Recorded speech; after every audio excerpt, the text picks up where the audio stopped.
মাগরিবের পরে কারো সঙ্গে কথা না বলে এই দোয়াটি 7 বার করে আল্লাহ তাআলার কাছে যা চাইবেন আল্লাহ আপনাকে তাই দেন।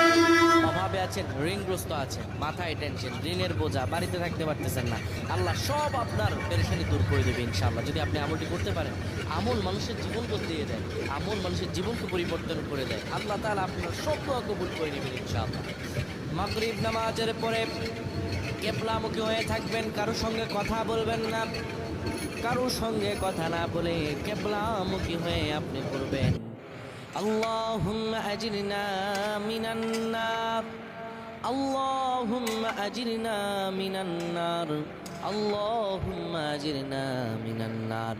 যদি এটি আপনি মাগরিব নামাজের পরে কারো সঙ্গে কথা না বলে পড়ে 7 বার পরে দুটি হাত তুলে আল্লাহর কাছে দোয়া করেন, আল্লাহ জাহান্নামের আগুন থেকেও বাঁচাবেন এবং আল্লাহ আপনার সব দোয়াগুলো কবুল আর মঞ্জুর করে নেবেন। আল্লাহুম্মা আমিন।